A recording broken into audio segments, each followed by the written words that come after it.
LM curve की अगर हम बात करें इन द आईएसएलएम मॉडल, तो ये हमें मनी मार्केट के बारे में बताती है।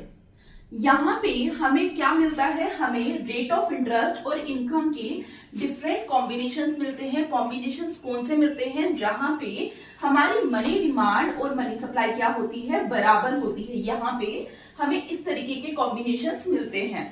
अब मनी सप्लाई की अगर हम बात करें तो मनी सप्लाई इज कांस्टेंट। यहाँ पे अगर इंडिया की बात करें तो reserve bank of India decide कर रहे हैं मनी सप्लाई के बारे में। अब मनी सप्लाई हमने बोला कांस्टेंट है, और मनी डिमांड की इक्वेशन जो हमारे पास है that is C0 plus C1y minus C2R।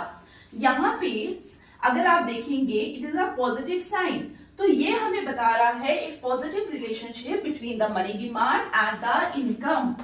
और अगर हम इसी इक्वेशन में देखें तो मनी डिमांड और रेट ऑफ इंटरेस्ट के बीच में हमें एक नेगेटिव रिलेशनशिप दिख रहा है। तो मनी डिमांड और रेट ऑफ इंटरेस्ट के बीच में एक नेगेटिव रिलेशनशिप हमें दिख रहा है।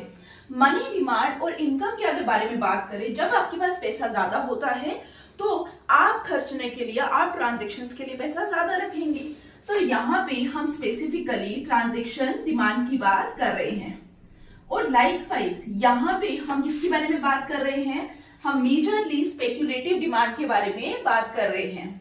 अब यहाँ पे जब भी मार्केट रेट ऑफ इंटरेस्ट कम होगा तो आप लोगों के पास कोई इंसेंटिव नहीं है कि आप बैंक्स में जाकर, मार्केट प्लेसेस में जाकर पैसा सेव करेंगे। लेकिन अगर मार्केट रेट ऑफ इंटरेस्ट बढ़ जाएगा तो अब आपको लगेगा, अगर बॉन्ड की बात करें तो बॉन्ड जहां पे फिक्स इंटरेस्ट रेट मिलेगा लेट से 5% का, और मार्केट रेट ऑफ इंटरेस्ट अगर 4% होगा, तो आप सोचेंगे कि हाँ मुझे बॉन्ड के लिए पैसा रखना चाहिए, मुझे बॉन्ड पे इन्वेस्ट करना चाहिए। लेकिन इंस्टेड ऑफ दिस सिचुएशन, अगर मार्केट रेट ऑफ इंटरेस्ट 8% हो जाएगा तो नाउ अब आप क्या करेंगे, जो पैसा आपके हाथ में था अभी तक, वो पैसा आप जाकर कहां पे डिपॉजिट कर देंगे, इन द बैंक्स। तो दैट्स वाई अगर हमने देखा रेट ऑफ इंटरेस्ट अगर 8% है तो मनी डिमांड, जो पैसा आपने हाथ में रखा हुआ है, वो क्या हो गया, उसकी डिमांड कम हो गई। That's why there is a negative relationship. Clear?